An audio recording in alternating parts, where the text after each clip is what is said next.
ਸਤਨਾਮ ਸ਼੍ਰੀ ਵਾਹਿਗੁਰੂ ਸਾਹਿਬ JIO.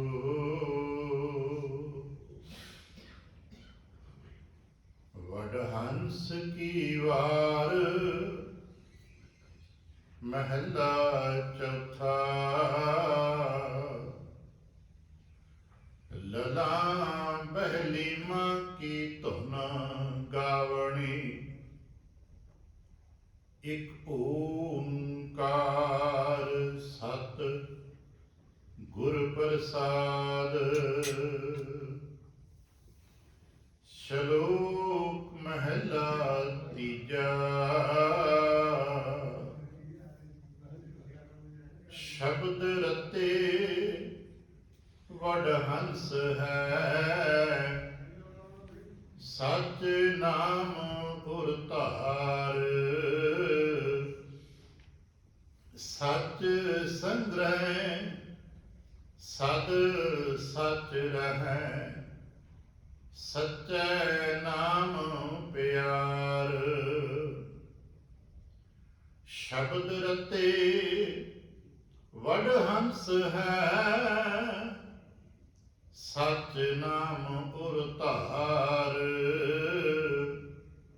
ਸਚ ਸੰਗ੍ਰਹਿ ਸਦ ਸਚ ਰਹੈ, ਸਚੈ ਨਾਮ ਪਿਆਰ। ਸਦਾ ਨਿਰਮਲ ਮੈਲ ਨਾ ਲਗਈ, ਨਦਰ ਕੀਤੀ ਕਰਤਾਰ। ਨਾਨਕ ਹਉ ਤਿਨ ਕੈ ਬਲਿਹਾਰਣੈ, ਜੋ ਅਨ ਦਿਨ ਜਪਹਿ ਮੁਰਾਰ। ਮਹਲਾ ਤੀਜਾ। ਮੈਂ ਜਾਣਿਆ ਵਡਹੰਸ ਹੈ, ਤਾਂ ਮੈਂ ਕੀਆ ਸੰਗ। ਜੇ ਜਾਣਾ ਭਗ ਬਪੜਾ, ਤਾਂ ਜਨਮ ਨ ਦੇਂਦੀ ਅੰਗ। ਮਹਲਾ ਤੀਜਾ। ਹੰਸਾਂ ਵੇਖ ਤਰੰਦਿਆਂ, ਬੱਗਾਂ ਭੇ ਆਇਆ ਚਾਉ। ਡੁੱਬ ਮੁਏ ਬੱਗ ਬਪੁੜੇ, ਸਿਰ ਤਲ ਉਪਰ ਪਾਉ। ਪੌੜੀ। ਤੂੰ ਆਪੇ ਹੀ ਆਪ ਆਪ ਹੈ, ਆਪ ਕਾਰਨ ਕੀਆ। ਤੂੰ ਆਪੇ ਆਪ ਨਿਰੰਕਾਰ ਹੈ, ਕੋ ਅਵਰ ਨਾ ਬੀਆ। ਤੂੰ ਕਰਨ ਕਾਰਨ ਸਮਰੱਥ ਹੈ, ਤੂੰ ਕਰਹਿ ਸੋ ਥੀਆ। ਤੂੰ ਅਣ ਮੰਗਿਆ ਦਾਨ ਦੇਵਣਾ, ਸਭਨਾ ਜੀਆ।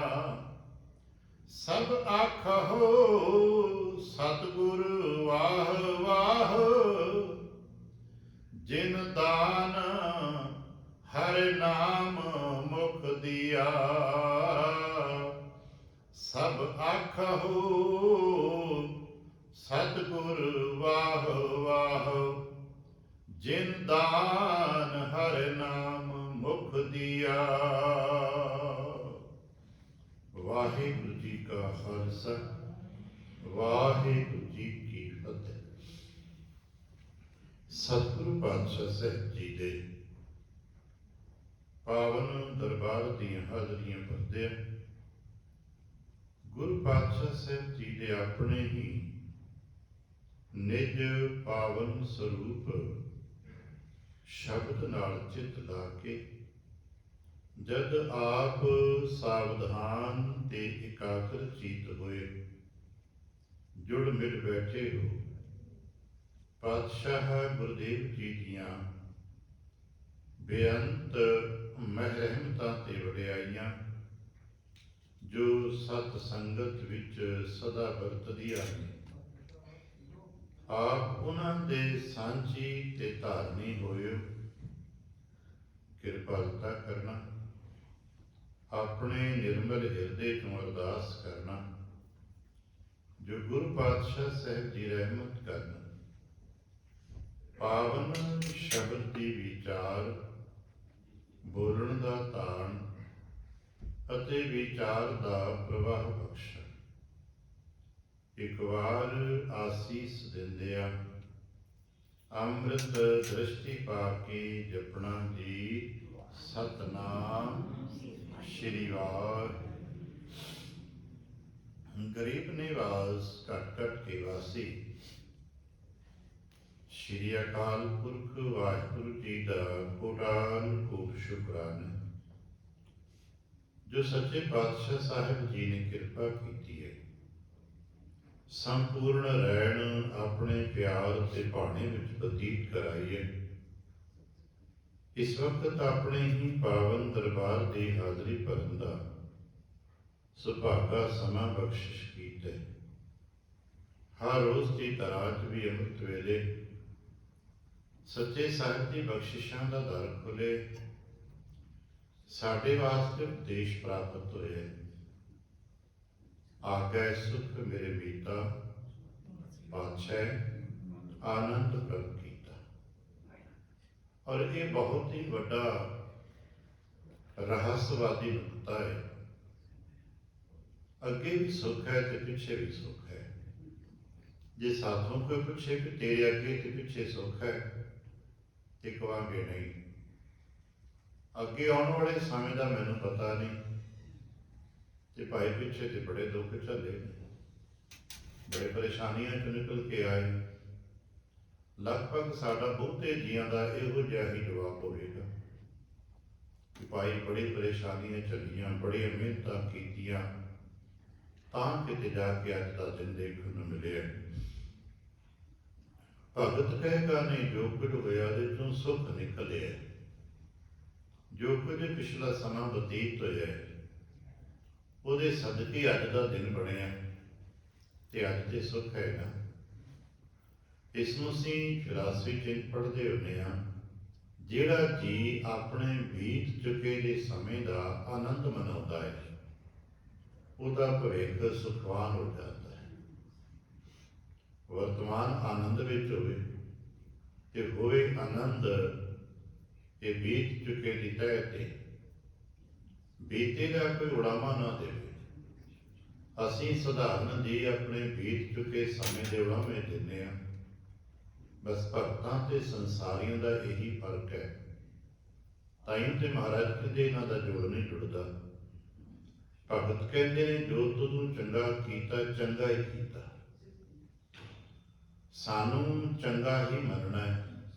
ਸਾਈਂ ਮੇਰਾ ਚੰਗਾ ਕੀਤਾ। ਭਗਤ ਇੱਥੇ ਰੁਕ ਜਾਂਦਾ ਹੈ।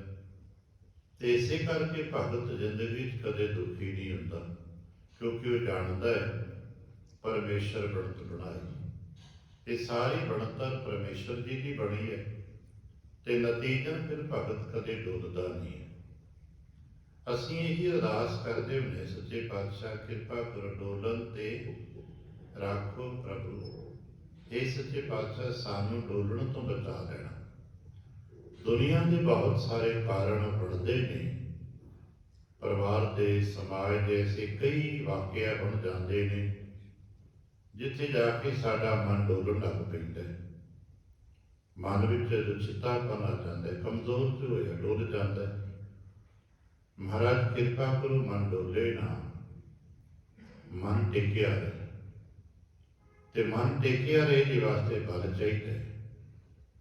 ਔਰ ਹੁਣ ਤੱਕ ਦੇ ਜਿਤਨੇ ਵਡੇਰੇ ਵਿਦਵਾਨ ਗੁਰਮੁਖ ਭਗਤ ਨੇ ਸਾਰੇ ਮੰਨਦੇ ਨੇ ਕਿ ਮਨ ਦਾ ਜੋ ਬਲ ਹੈ, ਮਨ ਦਾ ਜੋ ਸਹਾਰਾ ਹੈ, ਉਹ ਸ਼ਬਦ ਵਿੱਚੋਂ ਨਿਕਲਦਾ ਹੈ। ਜੋ ਇਹ ਨਾਮ ਜਿਹੜਾ ਹੈ ਨਾ, ਇਹ ਮਨ ਨੂੰ ਸਹਾਰਾ ਦਿੰਦਾ ਹੈ। ਜਿਵੇਂ ਅਸੀਂ ਛੱਤ ਨੂੰ ਨਾ ਪਿਲਰਸ ਨੇ ਸਹਾਰਾ ਦਿੱਤਾ ਹੋਵੇ ਤੇ ਛੱਤ ਟਿਕੀ ਹੋਈ ਹੈ। आपने पढ़े होना, जो मंदिर को थम है थम मन, जो गुरु का शब्द मन है स्थम मन। ਜਦੋਂ ਵੀ ਕਿਤੇ ਮਨ ਡੁੱਲਦਾ ਹੈ ਤੇ ਗੁਰਮੁਖ ਜਨ ਬਾਣੀ ਦਾ ਸਹਾਰਾ ਲੈ ਲੈਂਦੇ ਨੇ। ਬਾਣੀ ਦੇ ਸਹਾਰੇ ਤੇ ਆ ਕੇ ਮਨ ਟਿਕ ਜਾਂਦਾ ਹੈ। ਇਸੇ ਕਰਕੇ ਸਾਨੂੰ ਰੋਜ਼ਾਨਾ ਸਵੇਰੇ ਸਵੇਰੇ ਬਾਣੀ ਦਾ ਸਹਾਰਾ ਲੈਣ ਦੀ ਹਿਦਾਇਤ ਹੈ, ਕਿਉਂਕਿ ਇੱਕ ਵਾਰ ਸਹਾਰਾ ਮਿਲ ਜੇ ਫਿਰ ਘੱਟੋ ਘੱਟ ਸਾਰਾ ਦਿਨ ਤੇ ਨਹੀਂ ਡੋਲਾਂਗੇ। ਇਸੇ ਕਰਕੇ ਦੂਸਰੇ ਵਕਤ ਸੰਧਿਆ ਨੂੰ ਆ ਕੇ ਜਾਂ ਸੰਧਿਆ ਜਿੱਥੇ ਵੀ ਕਿਤੇ ਹੈ ਭਾਈ ਤੁਰੇ ਫਿਰਦੇ ਬੈਠੇ ਸੋਦਰ ਦੇ ਰੂਪ ਵਿੱਚ ਸੰਧਿਆ ਨੂੰ ਸਿਰ ਸਹਾਰਾ ਬਣਾ ਲਓ, ਰਾਤ ਸੌਖੀ ਕੱਟ ਜਾਏਗੀ। ਇੰਝ ਦਿਨ ਚੜ੍ਹਦੇ ਫਿਰ ਸਾਈਕਲ ਬਣਿਆ ਰਹੇ। ਗੁਰਮੁਖ ਜਨ ਇਸੇ ਤਰ੍ਹਾਂ ਤੁਰੇ ਜਾਂਦੇ ਨੇ। ਜ਼ਿੰਦਗੀ ਦੇ ਲੰਬੇ ਸਫ਼ਰ ਉਹ ਤੈਅ ਕਰ ਜਾਂਦੇ ਨੇ ਬਿਨਾਂ ਡੋਲਿਆਂ, ਅਡੋਲ ਤੇ ਸ਼ਾਂਤ ਚਿੱਤ। ਗੁਰਦੇਵ ਕਿਰਪਾ ਕਰਨ ਅਸਾਂ ਦਾ ਜੀਵਨ ਵੀ ਐਸਾ ਬਣ ਸਕੇ ਔਰ ਕਿਹਦੇ ਵੱਲ ਦੇਖੀਏ ਤਾਂ ਕਿ ਸਾਡਾ ਐਸਾ ਜੀਵਨ ਬਣੇ। ਤੇ ਫਿਰ ਸਾਰਿਆਂ ਤੋਂ ਵੱਡਾ ਉੱਚਾ ਜੀਵਨ ਤੇ ਗੁਰੂ ਪਾਤਸ਼ਾਹ ਦਾ ਹੀ ਹੋਵੇਗਾ ਨਾ। ਜੇ ਅਸੀਂ ਮੰਨਦੇ ਹਾਂ ਸਾਰੇ ਵਿਚਾਰਾਂ ਤੋਂ ਉੱਚਾ ਵਿਚਾਰ ਗੁਰੂ ਸਾਹਿਬ ਦਾ, ਤੇ ਸਭ ਤੋਂ ਉੱਚਾ ਜੀਵਨ ਆਦਰਸ਼ ਵੀ ਤੇ ਸਾਡੇ ਵਾਸਤੇ ਗੁਰੂ ਸਾਹਿਬ ਦਾ ਜੀਵਨ ਹੈ ਨਾ। ਇਸੇ ਕਰਕੇ ਸਮੇਂ ਸਮੇਂ ਤੇ ਗੁਰੂ ਮਹਾਰਾਜ ਕੇ ਪੁਰਖ ਮਨਾਏ ਜਾਂਦੇ ਨੇ, ਪੜ੍ਹੇ ਸੁਣੇ, ਜਿਹਨੂੰ ਮਹਾਰਾਜ ਨੇ ਆਪ ਹੀ ਕਹਿਤਾ ਬਾਬਾਣੀਆਂ ਕਹਾਣੀਆਂ ਪੁੱਤ ਸਪੁੱਤ ਕਰੇ। ਇਹ ਬਾਬਿਆਂ ਦੀਆਂ ਕਹਾਣੀਆਂ ਜਦੋਂ ਪੜ੍ਹਦੇ ਹਾਂ ਸੁਣਦੇ ਹਾਂ ਤੇ ਸਾਨੂੰ ਸ਼੍ਰੇਸ਼ਟਤਾ ਬਖਸ਼ਿਸ਼ ਕਰਦੀਆਂ ਨੇ। ਅੱਜ ਪਾਤਸ਼ਾਹ ਦਸ਼ਮੇਸ਼ ਸਾਹਿਬ ਜੀ ਦਾ ਜੋਤੀ ਜੋਤ ਪੁਰਬ ਹੈ ਤੇ ਜਿਨ੍ਹਾਂ ਦੇ ਮਨ ਵਿੱਚ ਕਿਸੇ ਪ੍ਰਕਾਰ ਦਾ ਕੋਈ ਸ਼ੰਕਾ ਦੁਬਿਧਾ ਹੋਵੇ ਵੀ ਸਾਡੇ ਤੇ ਬੜਾ ਦੁੱਖ ਹੈ, ਡੁੱਲ ਜਾਂਦੇ ਹਾਂ, ਕੀ ਕਰੀਏ, ਕਿੱਦਾਂ ਕਰੀਏ, ਇੱਕ ਝਾਤ ਪਾ ਲਈਏ ਦਸ਼ਮੇਸ਼ ਪਾਤਸ਼ਾਹ ਸਾਹਿਬ ਜੀ ਵੱਲ ਤੇ ਲੱਗੇਗਾ ਜਿੰਨੇ ਕੁਝ ਸਮਾਜਿਕ ਤੇ ਪਰਿਵਾਰਕ ਪਰੇਸ਼ਾਨੀਆਂ ਜਿਹਨੂੰ ਤੁਸੀਂ ਪਰੇਸ਼ਾਨੀਆਂ ਕਹਿੰਦੇ ਹੁੰਦੇ ਆ ਔਰ ਜਿਨ੍ਹਾਂ ਦੇ ਕਾਰਨ ਮਨੁੱਖ ਦਾ ਮਨ ਡੁੱਲਦਾ ਹੈ, ਉਹਨਾਂ ਦੀ ਤੇ ਇੰਤਹਾ ਦਸ਼ਮੇਸ਼ ਦੇ ਜੀਵਨ ਵਿੱਚ ਹੈ। ਜੀਵਨ ਦੇ ਵਿੱਚ ਜੇ 9 ਵਰੇ ਆਉਂਦੇ ਨੇ ਕਿ ਪਿਤਾ ਜੀ ਚਲਾਣਾ ਕਰ ਗਏ, ਪਿਤਾ ਦਾ ਸਾਇਆ ਸਿਰ ਤੋਂ ਉੱਠਦਾ ਹੈ। ਅਜੇ ਥੋੜਾ ਜਿਹਾ ਸਿਰ ਚੁੱਕਦੇ ਨੇ ਕਿ ਜੰਗਾਂ ਜੁੱਦਾਂ ਦਾ ਮਾਹੌਲ ਬਣ ਜਾਂਦਾ ਹੈ।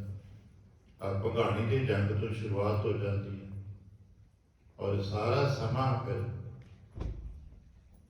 ਜਿਤਨਾ ਕੁ ਸੰਸਾਰੀ ਹਯਾਤੀ ਦਾ ਸਮਾਂ ਹੈ ਉਹਦੇ ਚੋਂ ਬਹੁਤਾ ਸਮਾਂ ਤੇ ਜੰਗਾਂ ਜੁੱਦਾਂ ਵਿੱਚ ਗੁਜ਼ਰ ਜਾਂਦਾ ਹੈ ਔਰ ਬਹੁਤਾ ਸਮਾਂ ਵੀ ਨਹੀਂ। 40-45 ਸਾਲ ਦੀ ਉਮਰ ਬਹੁਤ ਵੱਡੀ ਥੋੜਾ ਹੁੰਦੀ ਹੈ।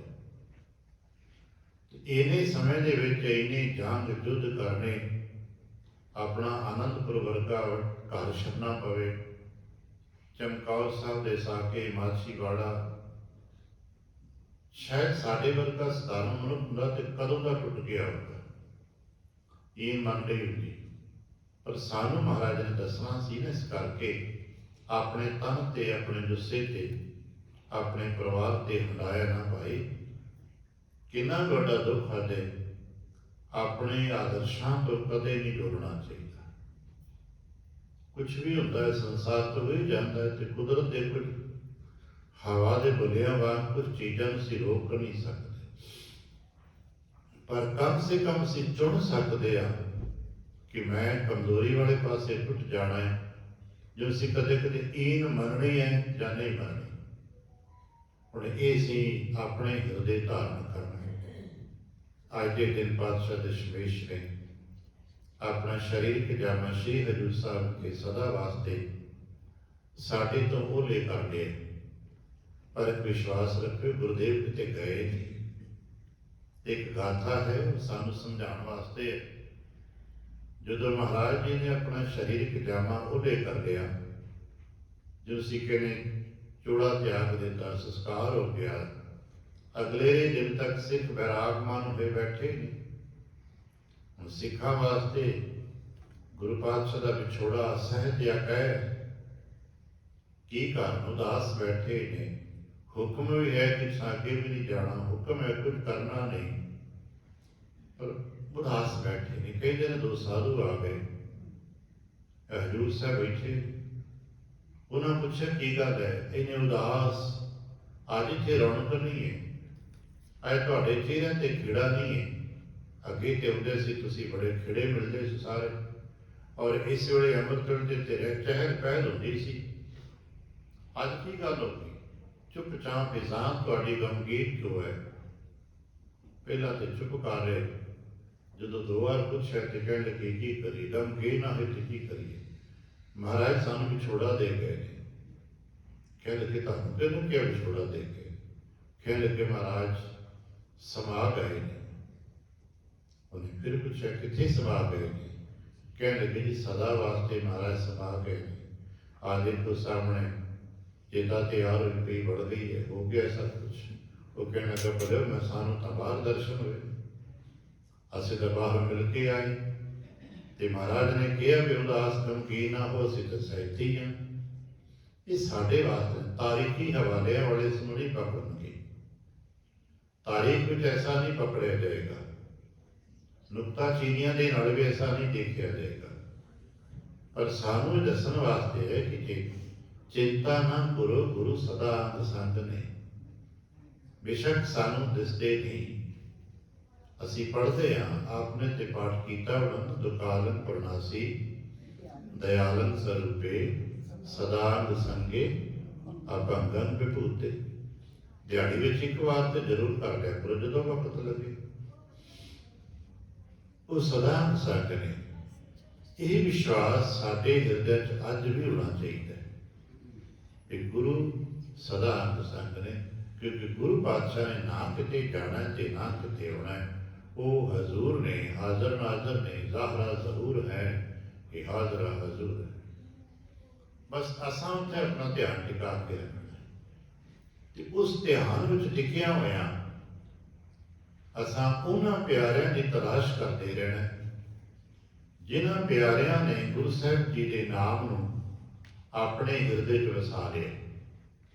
ਕਿਉਂਕਿ ਇਹਨਾਂ ਨੂੰ ਤੇ ਸਾਨੂੰ ਵਡੇਰਿਆਂ ਦੀ ਸੰਗਤ ਕਰਦਿਆਂ ਪਤਾ ਲੱਗ ਹੀ ਜਾਂਦਾ ਹੈ, ਜਿਤਨਾ ਪਿਆਰ ਕੋਈ ਗੁਰੂ ਨੂੰ ਕਰਦਾ ਹੈ, ਗੁਰੂ ਵੀ ਉਤਨਾ ਹੀ ਪਿਆਰ ਉਹਨੂੰ ਕਰਦੇ ਹੈ। ਕਿ ਹੁਣ ਸਾਡੇ ਤੇ ਅਸੀਂ ਕਿਤਨਾ ਪਿਆਰ ਕਰ ਪਾਉਂਦੇ ਹਾਂ। ਬਸ ਇਹ ਪਿਆਰ ਦੀ ਖੇਡ ਹੈ। ਦਸ਼ਮੇਸ਼ ਸਾਹਿਬ ਵੀ ਕਹਿੰਦੇ ਨੇ ਸੱਚ ਕਹਾਂ ਸੁਣੋ ਸਭੈ, ਜਿਨ ਪ੍ਰੇਮ ਕੀਓ ਤਿਨ ਹੀ ਪ੍ਰਭ ਪਾਇਓ। ਹੁਣ ਪ੍ਰੇਮ ਕਿਤਨਾ ਹੈ, ਕਿਉਂਕਿ ਪ੍ਰੇਮ ਇੱਕ ਐਸੀ ਕਲਾ ਹੈ ਜਿਸ ਨੂੰ ਗਿਆਨ ਦੇ ਨਾਲ ਨਹੀਂ ਕੀਤਾ ਜਾ ਸਕਦਾ। ਕੋਈ ਕਹੇ ਕਿ ਮੈਂ ਸ਼ਾਸਤਰ ਪੁਰਾਣ ਪੜ੍ਹ ਰਹੇ ਨੇ, ਮੈਂ 4-10 ਪੋਥੀਆਂ ਪੜ੍ਹ ਲਈਆਂ ਨੇ, ਮੈਨੂੰ ਆ ਵੀ ਸ਼ਲੋਕ ਯਾਦ ਹੈ ਤੇ ਆ ਵੀ ਮੰਡਲ ਤੇ ਸਾਰੀ ਗਾਥਾ ਕਥਾ ਕਹਾਣੀ ਯਾਦ ਹੈ ਤੇ ਮੈਨੂੰ ਬੜਾ ਪ੍ਰੇਮ ਹੋ ਜਾਏਗਾ। ਨਾ ਭਾਈ, ਪ੍ਰੇਮ ਦਾ ਕੋਈ ਸ਼ਾਸਤਰ ਨਹੀਂ ਹੈ, ਪ੍ਰੇਮ ਦਾ ਕੋਈ ਕਾਨੂੰਨ ਗ੍ਰੰਥ ਨਹੀਂ ਹੈ। ਪ੍ਰੇਮ ਦੇ ਸਾਰੇ ਸ਼ਾਸਤਰਾਂ ਕਾਨੂੰਨ ਦੇ ਗ੍ਰੰਥਾਂ ਤੇ ਇੱਥੋਂ ਤੱਕ ਦੁਨੀਆ ਦੀ ਮਰਿਆਦਾ ਤੋਂ ਵੀ ਪਾਰ ਹੈ। ਪ੍ਰੇਮ ਦੀ ਇੱਕ ਆਪਣੀ ਮਰਿਆਦਾ ਹੈ, ਪ੍ਰੇਮ ਦੀ ਇੱਕ ਆਪਣੀ ਦੁਨੀਆ ਹੈ। ਕਿਤਨਾ ਪ੍ਰੇਮ ਕਰਦੇ ਗੁਰੂ ਦੇ ਨਾਲ ਆਪੋ ਆਪਣਾ, ਪਰ ਉਹ ਸਾਰਿਆਂ ਨਾਲ ਪ੍ਰੇਮ ਕਰਦੇ ਨੇ, ਉਹ ਸਾਰਿਆਂ ਦੇ ਸੰਗੀ ਨੇ, ਸਾਰਿਆਂ ਦੇ ਸਾਥੀ ਨੇ। ਜਿਤਨਾ ਕੁਝ ਚਾਹੁੰਦਾ ਹੈ ਉਤਨਾ ਹੀ ਉਹ ਪਿਆਰ ਦਿੰਦੇ। ਬਸ ਅਸਾਂ ਤੇ ਹੀ ਕਰ ਸਕਦੇ ਹਾਂ ਜਿੱਥੇ ਕੱਲ ਅਸੀਂ ਵਿਚਾਰ ਕਰਦੇ ਰੁਕੇ ਸਾਂ।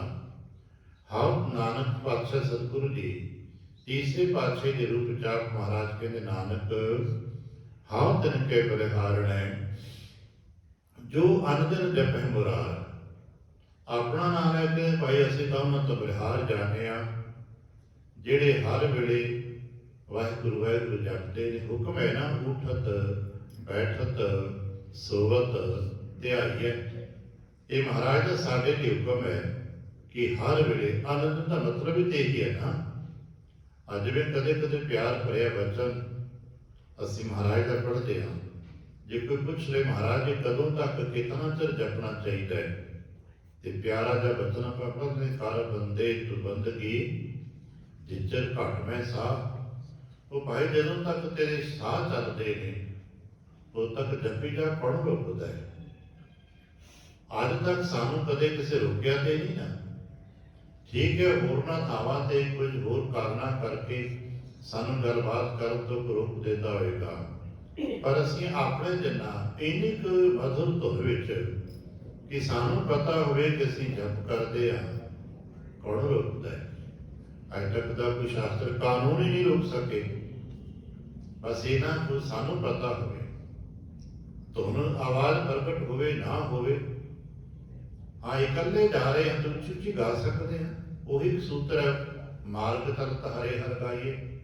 ਮਨੋਵਿਗਿਆਨਕ ਲੋਕ ਕਹਿੰਦੇ ਨੇ ਕਿ ਜਦੋਂ ਕਿਤੇ ਇਕੱਲੇ ਜਾਂਦੇ ਹੋ ਤੇ ਤੁਹਾਨੂੰ ਡਰ ਲੱਗੇ ਨਾ, ਉਦੋਂ ਉੱਚੀ ਉੱਚੀ ਗਾਉਣਾ ਸ਼ੁਰੂ ਕਰ ਦਿਓ, ਤਾਂ ਕਿ ਉਹ ਜੋ ਧੁਨ ਆਵਾਜ਼ ਪ੍ਰਗਟ ਕਰੇਗੀ ਉਹ ਹੀ ਤੁਹਾਡਾ ਸਹਾਰਾ ਬਣ ਜਾਏਗੀ। ਤੇ ਕਿਤੇ ਐਸਾ ਸਮਾਂ ਸੰਸਾਰ 'ਚ ਗੁਜ਼ਰਦੇ ਸਾਡੇ ਆਪਣੇ ਤੇ ਬਣ ਜਾਏ ਤੇ ਮਾਰਗ ਤਰਤ ਕੀ ਕਰੇਗੀ, ਹਰੇ ਹਰ ਗਾਈਏ। ਚੋਰੀ ਚੁੱਪ ਚੁੱਪ ਇਸ ਦਾ ਪਾਠ ਉੱਚੀ ਉੱਚੀ ਕਰਨਾ ਕੋ ਪੈਂਦੇ ਸੀ। ਸਿਆਣਿਆਂ ਦੇ ਐਸੇ ਅਨੁਭਵ ਨੇ ਕਿ ਜਿਨ੍ਹਾਂ ਥਾਵਾਂ ਤੇ ਲੋਕ ਡਰਦੇ ਨੇ, ਮਸਾਣਾਂ ਤੋਂ, ਮੜੀਆਂ ਤੋਂ, ਉਜਾੜਾਂ ਤੋਂ, ਜੇ ਤੁਸੀਂ ਬੋਲ ਕੇ ਪਾਠ ਕਰਦੇ ਲੰਘ ਜਾਂਦੇ ਹੋ, ਡਰ ਨਾਮ ਦੀ ਚੀਜ਼ ਨੇੜੇ ਆਉਂਦੀ। ਬਸ ਇਹ ਵਿਸ਼ਵਾਸ ਹੈ ਕਿਤਨਾ ਕੋਈ ਆਪਣੇ ਗੁਰੂ ਤੇ ਕਰ ਲਏਗਾ। ਇਹ ਵਿਸ਼ਵਾਸ ਹੈ ਆਪਣੇ ਗੁਰੂ ਤੇ। ਪੁਰਾਣੇ ਬਜ਼ੁਰਗਾਂ ਨੂੰ ਪਤਾ ਹੋਵੇਗਾ, ਜਦੋਂ ਪਿੰਡਾਂ ਤੋਂ ਦੂਰ ਦੁਰਾਡੇ ਕਈ ਵਾਰ ਵਪਾਰ ਕਰਨ ਜਾਣਾ ਜਾਂ ਹੋਰ ਸ਼ਹਿਰਾਂ ਦੇ ਕਚਹਿਰੀ ਜਹਾਜ਼ ਦੇ ਕੰਮ ਕਰਨ ਜਾਣਾ, ਤੇ ਰਸਤੇ 'ਚ ਕਿਵੇਂ ਜੰਗਲ ਪੈਣੇ, ਉਜਾੜ ਹੋਣੇ, ਸ਼ਮਸ਼ਾਨ ਹੋਣੇ, ਤੇ ਵਿੱਚੋਂ ਦੀ ਲੰਘਣਾ, ਰਾਤ ਬਰਾਤ ਦੇਰ ਸਵੇਰ ਵੀ ਹੋਣੇ, ਤੇ ਪਿਆਰਿਆਂ ਨੇ ਬਸ ਬਾਣੀ ਪੜ੍ਹਦੇ ਆਉਣਾ, ਬਾਣੀ ਪੜ੍ਹਦੇ ਲੰਘ ਜਾਣਾ। ਗੁਰਦੇਵ ਕਿਰਪਾ ਕਰਨ ਸਾਡੇ ਚਿੰਤਨ 'ਚ ਆ ਜਾਏ ਕਿ ਅੰਦਰ ਜਪੇ ਮੁਰਾਰ ਅਗਰ ਬਣ ਜਾਏ ਤੇ ਸੰਸਾਰ ਦਾ ਕੋਈ ਡਰ ਨਹੀਂ, ਫਿਰ ਡਰ ਪਹੁੰਚਦਾ ਨਹੀਂ। ਫਿਰ ਕਹਿ ਸਕਦੇ ਭੈ ਕਉ ਭੈ ਪੜਿਆ, ਡਰ ਨੂੰ ਵੀ ਡਰ ਪੈ ਜਾਂਦਾ ਹੈ। ਇਹ ਡਰ ਵੀ ਸਾਡੇ ਨੇੜੇ ਨਹੀਂ ਆਏਗਾ, ਪਰ ਐਸਾ ਹੀ ਅਸੀਂ ਸਮਝ ਸਕੀਏ। ਮਹਾਰਾਜ ਜੀ ਇੱਕ ਬਾਤ ਦੱਸਦੇ ਨੇ, ਅਸੀਂ ਕੱਲ੍ਹ ਵਾਚਨ ਸਿੱਖ, ਐਸੇ ਗੁਰਮੁਖਾਂ ਦੀ ਤਲਾਸ਼ ਜਦੋਂ ਕੋਈ ਸਧਾਰਨ ਜੀ ਕਰਦੇ ਨੇ ਨਾ, ਤੇ ਸੰਸਾਰ 'ਚ ਬਹੁਤ ਲੋਕ ਨੇ ਜੋ ਗੁਰਮੁਖਾਂ ਦੀ ਨਕਲ ਕਰਕੇ ਬਹਿ ਜਾਂਦੇ ਨੇ, ਜੋ ਆਪਣੀ ਪੂਜਾ ਕਰਵਾਉਣਾ ਚਾਹੁੰਦੇ, ਕਿਉਂਕਿ ਸੰਸਾਰ ਦੇ ਦੁਨੀਆ ਅੰਦਰ ਪਾਕੇ ਨੇ ਨਾ, ਇਹ ਬਾਜ਼ਾਰ ਹੈ, ਇਹਦੇ 'ਚ ਬਹੁਤ ਕੁਝ ਹੈ। ਅੱਜ ਬਾਜ਼ਾਰਾਂ 'ਚ ਜਾਈਦਾ ਨਾ, ਤੇ ਅਸਲੀ ਸਾਮਾਨ ਅਸੀਂ ਲੈਣ ਜਾਣੇ, ਪਤਾ ਲੱਗਦਾ ਡੁਪਲੀਕੇਟ ਮਿਲ ਗਿਆ, ਮੁੱਲ ਅਸਲੀ ਦਾ ਲੱਗ ਗਿਆ, ਸਾਮਾਨ ਨਕਲੀ ਦੇ ਦਿੱਤਾ। ਘਰ ਲਿਆ ਕੇ ਵਰਤਣ ਲੱਗੇ, ਹੰਡੇ ਹੀ ਨਹੀਂ, ਵਰਤੇ ਹੀ ਨਹੀਂ। ਬਾਜ਼ਾਰ ਵਿੱਚ ਸਦੀਵ ਕਾਲ ਤੋਂ ਐਸਾ ਚੱਲਦਾ ਹੈ, ਪਰ ਨਕਲ ਪਤਾ ਕਿਹਦੀ ਹੁੰਦੀ ਹੈ, ਜੋ ਅਸਲ ਹੁੰਦਾ ਹੈ। ਜੇ ਅਸਲ ਹੋਵੇ ਹੀ ਨਾ ਤਾਂ ਨਕਲ ਕੌਣ ਕਰੇਗਾ। ਇਸੇ ਤਰ੍ਹਾਂ ਗੁਰਮੁਖ ਭਗਤ ਦੇ ਨਾਂ ਤੇ ਪਤਾ ਨਹੀਂ ਕਿਤਨੇ ਲੋਕ ਨਕਲ ਵਿੱਚ ਬੈਠੇ ਨੇ, ਪਰ ਸੱਚ ਤੇ ਇਹ ਹੈ ਕਿ ਅਸਲ ਹੈਗਾ ਤਾਂ ਹੀ ਨਕਲ ਹੋ ਰਹੀ ਹੈ। ਅਸੀਂ ਵੇਖਿਆ ਸ਼ਾਇਦ ਹੁਣ ਤੇ ਅਸੀਂ ਇੱਕਾ ਦੁੱਕਾ ਵੇਖ ਕੇ ਪਰੇਸ਼ਾਨ ਹੁੰਦੇ ਹਾਂ। ਇੱਕ ਨਗਰ ਬਾਬਾ ਬਕਾਲਾ ਵਿਖੇ ਮਹਾਰਾਜ ਦੇ ਇੱਕ ਸੱਚ ਘਰ ਤੋਂ 22 ਗੁਣਾ ਵੱਧ ਲੋਕ ਬੈਠੇ ਸਨ। ਮਹਾਰਾਜ ਦਾ ਤੇ ਇੱਕ ਘਰ ਸੀ ਉੱਥੇ ਦੁਨਿਆਵੀ ਤੌਰ ਤੇ ਬਾਹਰ 22 ਹੋਰ ਘਰ, 22 ਡੇਰੇ ਹੋਰ ਲੱਗੇ ਹੋਏ ਸਨ, ਜਿਹੜੇ ਕਹਿ ਰਹੇ ਸਨ ਮੈਂ ਵੀ ਗੁਰੂ ਆ, ਮੈਂ ਵੀ ਗੁਰੂ ਆ। 22 ਗੁਣਾ ਵੱਧ ਪਸਾਰਾ ਸੀ ਦੁਨੀਆ ਦਾ। ਜੇ ਉਦੋਂ 22 ਡੇਰੇ ਬਣੇ ਹੋਏ ਸਨ ਤੇ ਅੱਜ 2200 ਨੂੰ ਤੇ ਕੀ ਫਰਕ ਪੈਂਦਾ ਹੈ। ਅੱਜ ਤਾਂ ਸਾਰੇ ਪੰਜਾਬ 'ਚ ਇਹਨੇ ਨਹੀਂ ਹੋਣੇ। ਗੁਰਦੇਵ ਕਿਰਪਾ ਕਰਨ ਸਾਨੂੰ ਸਮਝ ਆ ਜਾਏ ਇਹ ਅਸਲ ਤੇ ਨਕਲ ਦਾ ਖੇਡ ਸਦੀਆਂ ਤੋਂ ਚੱਲਦਾ ਹੈ। ਤੇ ਮਹਾਰਾਜ ਨੇ ਉਦਾਹਰਨ ਵਰਤਿਆ ਕਿ ਜਿਵੇਂ ਕੋਈ ਜੀ ਹੰਸ ਦੇ ਦਰਸ਼ਨ ਕਰਨ ਵਾਸਤੇ ਤੁਰਿਆ, ਕਿਸੇ ਸਿਆਣੇ ਨੇ ਦੱਸਿਆ ਕਿ ਹੰਸ ਦੇ ਦਰਸ਼ਨ ਕਰੇਗਾ ਤੇ ਤੇਰਾ ਦਿਨ ਭਲਾ ਗੁਜ਼ਰੇਗਾ। ਠੀਕ ਹੈ, ਕਿੱਥੇ ਮਿਲਦੇ ਨੇ ਜੀ ਹੰਸ? ਹੰਸ ਦਰਿਆ ਦੇ ਕੰਢੇ ਤੇ ਹੁੰਦਾ ਹੈ। ਉਹਦੀ ਪਹਿਚਾਣ ਕੀ ਹੈ ਜੀ? ਉਹ ਪਾਣੀ ਦੇ ਵਿੱਚ ਕਿਨਾਰੇ ਤੇ ਹੋਏਗਾ, ਉਹਦਾ ਚਿੱਟਾ ਰੰਗ ਹੋਏਗਾ, ਸ਼ਾਂਤ ਪ੍ਰਕਿਰਤੀ ਹੋਏਗੀ। ਬਸ ਇਹਨਾਂ ਨੂੰ ਦੱਸਿਆ ਕਿ ਰੰਗ ਚਿੱਟਾ ਹੈ, ਦਰਿਆ ਦੇ ਕਿਨਾਰੇ ਤੇ ਹੁੰਦੇ ਨੇ, ਦਰਿਆਵਾਂ ਦੇ ਵਿੱਚ ਹੁੰਦੇ ਨੇ, ਤੇ ਇੰਨਾ ਕੁ ਵੱਡਾ ਹੁੰਦਾ, ਕੱਦ ਹੁੰਦਾ ਹੈ, ਸ਼ਾਂਤ ਪ੍ਰਕਿਰਤੀ 'ਚ ਬੈਠੇ ਹੁੰਦੇ ਨੇ, ਭਾਈ ਬੰਦਗੀ ਕਰਨ ਵਾਲੇ ਹੁੰਦੇ। ਇਹ ਸੁਣਦੇ ਕਿਸੇ ਬਗਲੇ ਨੇ, ਤੇ ਬਿਆਸੀ ਜਗਿਆਸੂ ਦੇ ਪਹੁੰਚਣ ਤੋਂ ਪਹਿਲਾਂ ਬਗਲੇ ਹੋਈ ਉੱਥੇ ਜਾ ਕੇ ਬਹਿ ਗਏ ਦਰਿਆ ਦੇ ਕਿਨਾਰੇ ਤੇ ਬਹਿ। ਅਸੀਂ ਵੇਖਿਆ ਅੱਜ ਵੀ, ਭਾਵੇਂ ਨਕਲ ਹਾਸਾ ਹੀ ਸੀ, ਅੱਜ ਵੀ ਬਗਲ ਨੂੰ ਵੇਖਿਆ ਜਦੋਂ ਧਿਆਨ ਟਿਕਾ ਕੇ ਬੈਠਾ, ਇੱਕ ਟੰਗ ਚੁੱਕੀ ਹੁੰਦੀ ਹੈ, ਇੱਕ ਪੈਰ ਤੇ ਬੈਠਾ ਹੁੰਦਾ। ਅਗਲੇ ਵੇਖਿਆ ਜੀ, ਦੱਸਿਆ ਸੀ ਦਰਿਆ ਦੇ ਕਿਨਾਰੇ ਤੇ ਪਾਣੀ ਦੇ ਵਿੱਚ ਸਮਾਧੀ ਲੱਗੀ, ਇਹੀ ਹੰਸ ਹੋਣਾ। ਉਹ ਨਹੀਂ ਮੱਥਾ ਟੇਕਦਾ ਹੰਸ। ਜੇ ਨਕਲ ਤੇ ਬਗਲੇ ਬੜੇ ਵੱਡੇ ਹੋ ਗਏ। ਚਲੋ ਚਲੀਏ।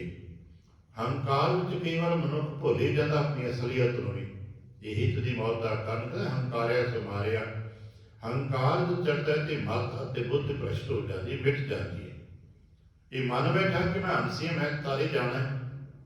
ਪਰ ਜਦ ਥੋੜਾ ਜਿਹਾ ਡੂੰਘੇ ਪਾਣੀ 'ਚ ਗਿਆ ਤੇ ਸਭ ਨੂੰ ਪਤਾ ਹੈ ਕਿ ਬਗਲੇ ਨੂੰ ਤਰਨਾ ਨਹੀਂ ਆਉਂਦਾ। ਅੱਜ ਜਿਨ੍ਹਾਂ ਨੂੰ ਕਿਤੇ ਪਿੰਡਾਂ ਥਾਵਾਂ ਦੇ ਵਿੱਚ ਵਿਚਰਨ ਦਾ ਪਤਾ ਹੈ, ਬਗਲੇ ਨੂੰ ਤਰਨਾ ਨਹੀਂ ਆਉਂਦਾ। ਬਗਲਾ ਰਹਿੰਦਾ ਕਿਨਾਰੇ ਤੇ ਪਾਣੀ ਇਹਦੇ ਪਰ ਤਰ ਨਹੀਂ ਸਕਦਾ। ਬਸ ਜਦੋਂ ਅੱਗੇ ਚੱਲੇ, ਅੱਗੇ ਪਾਣੀ ਗਹਿਰਾ ਲੱਗ ਪਿਆ, ਉਹ ਕਹਿਣ ਚਲੋ ਭਾਈ ਚੱਲੀਏ, ਨਾ ਜੀ ਅੱਗੇ ਤੇ ਨਹੀਂ। ਔਖੇ ਸੁਖਾਲੇ ਕੇ ਤੁਰੇ ਤੇ ਡੁੱਬ ਮੂਏ ਬੱਗ ਬੱਪੜੇ ਸਿਰ ਤਲ। ਹੁਣ ਸਿਰ ਥੱਲੇ ਡੁੱਬ ਗਿਆ, ਪਾँव ਉੱਪਰ ਪਾਓ, ਹੁਣ ਤੇ ਪੁੱਠੇ ਹੋ ਗਏ, ਪਾਣੀ 'ਚ ਡੁਬਕੀਆਂ ਲੱਗਣ। ਪਤਾ ਲੱਗ ਗਿਆ ਭਾਈ ਇਹ ਬਗਲਾ ਹੈ। ਮੈਂ ਸਾਧ ਦਿਨਾਂ ਵਿੱਚ ਆ ਰਿਹਾ, ਜਦੋਂ ਸੰਸਾਰ ਦੀ ਮਾਇਆ ਵਿੱਚ ਗੋਤੇ ਖਾਧੇ, ਭਾਵ ਕੋਈ ਪਰੇਸ਼ਾਨੀ ਕਲੇਸ਼ ਆਏ ਤੇ ਬਗਲੇ ਭੱਜ ਜਾਂਦੇ। ਔਰ ਸਦੀਵ ਕਾਲ ਤੋਂ ਐਸਾ ਹੀ ਹੋਇਆ ਹੈ। ਬਗਲੇ ਜਿਹੜੇ ਹੁੰਦੇ ਨੇ ਸਮਾਂ ਪਾਉਂਦੇ ਉੱਡ ਜਾਂਦੇ ਨੇ। ਪਾਤਸ਼ਾਹ ਦਸ਼ਮੇਸ਼ ਨੂੰ ਵੀ ਦੇਖਿਆ ਨਾ, ਦੁਨੀ ਚੰਦ ਵਰਗੇ ਮਸੰਤ ਬੜੇ ਵੱਡੇ ਸਨ, ਕੱਦ ਵੀ ਵੱਡੇ ਵੱਡੇ ਬਣਾਏ ਨੇ, ਲਿਬਾਸ ਵੀ ਬੜੇ ਚੰਗੇ ਪਾਏ ਨੇ। ਪਰ ਜਦੋਂ ਪਤਾ ਲੱਗਾ ਕਿ ਸਵੇਰੇ ਹਾਥੀ ਨਾਲ ਮੁਕਾਬਲਾ ਹੈ ਤੇ ਬਗਲੇ ਉਹਨੇ ਰਾਤੋਂ ਰਾਤ ਹੀ ਨੱਸ ਗਏ ਨਾ, ਸਿਰ ਤਲ ਉੱਪਰ ਪਾਉਣ ਡਿੱਗੇ ਤੇ ਫਿਰ ਲੱਤ ਟੁੱਟੀ, ਪਰੇਸ਼ਾਨੀਆਂ ਆਈਆਂ, ਦੁੱਖ ਹੋਏ। ਬਸ ਇਹ ਗੱਲ ਸਾਨੂੰ ਸਮਝ ਆ ਜਾਏ, ਜੇ ਸਾਨੂੰ ਪਹਿਲਾਂ ਚੇਤਨਤਾ ਮਿਲ ਜਾਏ ਤੇ ਭਾਈ ਚੇਤਨ ਤੇ ਰਹਿਣਾ ਹੋਵੇਗਾ ਨਾ, ਨਹੀਂ ਤੇ ਫਿਰ ਅਫਸੋਸ ਨਾ ਹੋਏ ਮੈਂ ਜਾਣਿਆ ਵਡਹੰਸ ਹੈ ਤਾਵੇਂ ਕੀ ਅਸੰਗ। ਅਸੀਂ ਤੇ ਭਾਈ ਵਡਹੰਸ ਸਮਝ ਕੇ ਇਹਨਾਂ ਦਾ ਸਾਥ ਕਰ ਬੈਠੇ ਸਾਂ, ਪਰ ਸਾਨੂੰ ਕੀ ਪਤਾ ਸੀ ਇਹ ਲੋਕ ਨਕਲੀ ਨੇ। ਅੱਜ ਵੀ ਬਹੁਤ ਸਾਰੇ ਧਰਮੀ ਜੀ ਇਸ ਗੱਲੋਂ ਪਰੇਸ਼ਾਨ ਨੇ ਕਿ ਅਸੀਂ ਤੇ ਪੁਰਾਣੇ ਬੰਦੇ ਨੂੰ ਧਰਮੀ ਸਮਝ ਕੇ ਜੁੜੇ ਸਾਂ, ਅਸੀਂ ਤੇ ਸੱਚਾ ਸੁੱਚਾ ਸਮਝ ਕੇ ਜੁੜੇ ਸਾਂ, ਪਰ ਸਾਨੂੰ ਕੀ ਪਤਾ ਸੀ ਉਹਨੇ ਧੋਖਾ ਦੇ ਦੇਣਾ। ਸਾਨੂੰ ਕੀ ਪਤਾ ਸੀ ਕਿ ਅਸਲੀਅਤ ਇਹ ਹੈ।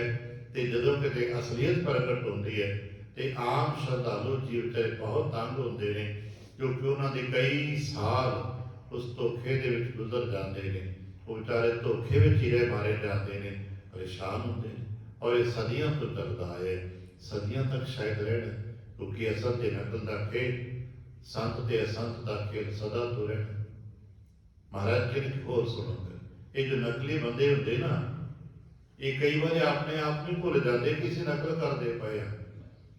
ਮਹਾਰਾਜ ਕਹਿੰਦੇ ਕਿ ਹੰਸਾਂ ਵੇਖ ਧਰਨ ਦਿਆ ਬੱਗਾ ਫੇ ਆਇਆ ਚਾਓ। ਹੰਸ ਤਾਲੀਆਂ ਲਾਉਂਦੇ ਸਨ, ਬਗਲਿਆਂ ਨੂੰ ਚਾਅ ਆ ਗਿਆ ਸੀ, ਤੁਰ ਪੈਂਦੇ।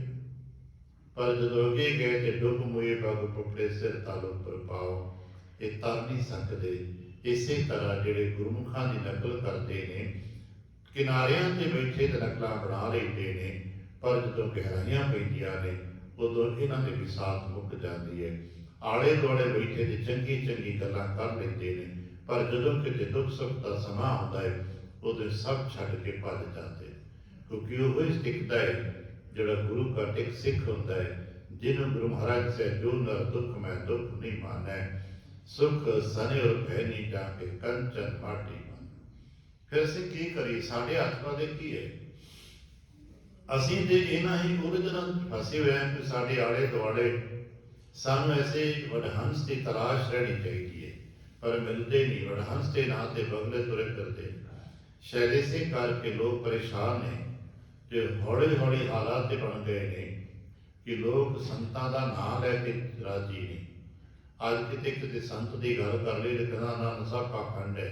ਸਦੀਆਂ ਤੋਂ ਇਹ ਗੱਲ ਹੋਈ ਕਿ ਸਦ ਪਾਖੰਡ ਹੈ, ਸਦਾ ਆਪਣੀ ਯਾਦ ਹੋਵੇ। ਔਰ ਜੋ ਗੱਲਾਂ ਆਪਾਂ ਕਦੇ ਕਦੇ ਹੁਣ ਕਹਿੰਦੇ ਆ ਨਾ, ਨਾ ਨਾ ਇੱਥੇ ਕੋਈ ਸੱਚਾ ਨਹੀਂ ਗਾ, ਸਭ ਪਾਖੰਡ ਹੈ, ਇਹ ਸਦੀਆਂ ਪਹਿਲਾਂ ਵੀ ਇੱਦਾਂ ਚੱਲਦਾ ਸੀ। ਜਦੋਂ ਭਾਈ ਭਗੀਰਥ ਜੀ ਨੇ ਲਾਹੌਰ ਬਾਜ਼ਾਰ ਵਿੱਚ ਜਾ ਕੇ ਭਾਈ ਮਨਸੁਖ ਸਾਹਿਬ ਜੀ ਨਾਲ ਗੱਲਬਾਤ ਕੀਤੀ, ਕਿਉਂਕਿ ਜਦੋਂ ਗੁਰੂ ਨਾਨਕ ਪਾਤਸ਼ਾਹ ਨੇ ਭੇਜਿਆ ਸੀ ਕਿ ਜਾਓ ਭਾਈ ਤੁਸੀਂ ਲਾਹੌਰ ਬਾਜ਼ਾਰ ਚੋਂ ਇੱਕ ਵਿਵਾਹ ਦੀ ਰਸਦ ਲੈ ਕੇ ਆਉਣੀ, ਸਾਜੋ ਸਮਾਨ ਲੈ ਕੇ ਆਉਣਾ ਤੇ ਉੱਥੇ ਰੁਕਣਾ ਨਹੀਂ, ਇੱਕ ਰਾਤ ਤੋਂ ਵੱਧ ਨਾ ਰੁਕਿਆ ਜੇ। ਇਹ ਸਾਰੀ ਗੱਲਬਾਤ ਜਦੋਂ ਭਾਈ ਭਗੀਰਥ ਨੇ ਮਨਸੁਖ ਨੂੰ ਦੱਸੀ ਕਿ ਭਾਈ ਮੈਨੂੰ ਮੇਰੇ ਬਾਬੇ ਦਾ ਹੁਕਮ ਹੈ, ਮੈਂ ਇੱਕ ਰਾਤ ਰੁਕਣਾ ਹੈ ਤੇ ਕੱਲ ਸ਼ਾਮ ਤੋਂ ਪਹਿਲਾਂ ਪਹਿਲਾਂ ਮੈਂ ਲਾਹੌਰ ਚਲੇ ਜਾਣਾ। ਕਹਿੰਦੇ ਕਿ ਕੀ ਹੋ ਜਾਏਗਾ? ਕਹਿੰਦੇ ਕਿ ਮੇਰਾ ਜੀਵਨ ਮੁੱਕ ਜਾਏਗਾ, ਮੈਂ ਜੀਵਨ ਗਵਾ ਬੈਠਾਂਗਾ, ਜੋ ਹੁਣ ਤੱਕ ਖਟਿਆ ਮੇਰੇ ਤੋਂ ਖੁੱਸ ਜਾਏਗਾ। ਕਹਿੰਦੇ ਕਿ ਕਿੱਦਾਂ? ਕਹਿੰਦੇ ਕਿ ਬਚਨ ਦੀ ਉਲੰਘਣਾ ਹੋ ਜਾਏਗੀ। ਤੇ ਤੈਨੂੰ ਪਤਾ ਬਚਨ ਹੀ ਸਭ ਤੋਂ ਵੱਡਾ ਹੁੰਦਾ ਹੈ। ਗੁਰਬਾਣੀ 'ਚ ਇੱਕ ਬੜਾ ਪਿਆਰਾ ਬਚਨ ਹੈ ਨਾ, ਬਚਨ ਕਰੇ ਤੇ ਖਿਸਕ ਜਾਏ ਸੋਈ ਨਰ ਕੱਚਾ। ਤੇ ਅੱਜ ਅਸੀਂ ਸਵੇਰੇ ਬਚਨ ਕੁਝ ਹੋਰ ਕਰਦੇ ਆ दरबार च खलोते किसी ने वादा कुछ होर करते, बाहर जाते जाते गल वो तो ही कह दिता, असं टालण वास्ते किया सी। ਅਸੀਂ ਤੇ ਗਾਹੇ ਬਗਾਹੇ ਆਪਣੇ ਵਾਅਦੇ ਸੰਕਲਪਾਂ ਨੂੰ ਭੁੱਲਦੇ ਹਾਂ, ਜਾਣ ਬੁੱਝ ਕੇ ਤੋੜਦੇ ਹਾਂ। ਪਰ ਮਹਾਰਾਜ ਕਹਿੰਦੇ ਨਹੀਂ, ਬਚਨ ਕਰੇ ਤੇ ਖਿਸਕ ਜਾਏ ਸੋਈ ਨਰ ਕੱਚਾ। ਉਹ ਕੱਚੇ ਪੱਲੇ ਲੋਕ ਨੇ।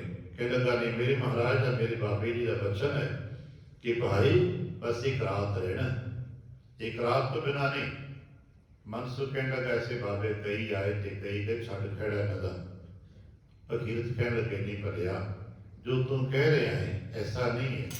ਮਨਸੁਖ ਕਹਿੰਦੇ ਨਹੀਂ, ਮੇਰੀ ਹੱਟੀ ਤੇ ਨਾ ਰੋਜ਼ਾਨਾ 10 ਬਾਬੇ ਇਹੋ ਜਿਹੇ ਹੁੰਦੇ, ਬੜੇ ਹੁੰਦੇ, ਬੜੀਆਂ ਵੱਡੀਆਂ ਗੱਲਾਂ ਕਰਦੇ ਨੇ ਤੇ ਬਾਹਰੋਂ ਲੈ ਕੇ ਵੀ ਸਾਜੋ ਸਮਾਨ ਹੁੰਦੇ ਨੇ, ਬੜਾ ਕੁਝ ਕਰਦੇ ਨੇ। ਇੱਥੇ ਅਸੀਂ ਰੋਜ਼ ਦੇਖਦੇ ਹਾਂ ਵੇਚਦੇ ਵੱਟਦੇ ਬਾਬਿਆਂ ਨੂੰ, ਬੜਾ ਕੁਝ ਇੱਥੇ ਬੋਲਦੇ ਨੇ। ਫਿਰ ਜੇ ਘੱਟ ਮਿਲੇ ਤਦ ਬੋਲਦੇ ਨੇ, ਵੱਧ ਮਿਲ ਕੇ ਤਦ ਉਹਨਾਂ ਦੇ ਹਾਲਾਤ ਹੀ ਬਹੁਤ ਬਦਲ ਜਾਂਦੇ ਨੇ। ਐਸਾ ਕੋਈ ਸੰਤ ਸੁੰਤ ਨਹੀਂ ਹੁੰਦਾ। ਭਗੀਰਥ ਕਹਿਣ ਲੱਗੇ ਨਹੀਂ, ਤੈਨੂੰ ਫਿਰ ਤੱਕ ਮਿਲੇ ਕੋਈ ਨਹੀਂ।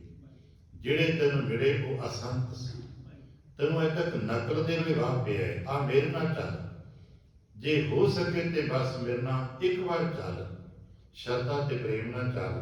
ਜੇ ਤੇਰੀ ਤਸੱਲੀ ਨਾ ਹੋ ਜਾਏ ਤੇ ਫਿਰ ਸੀ।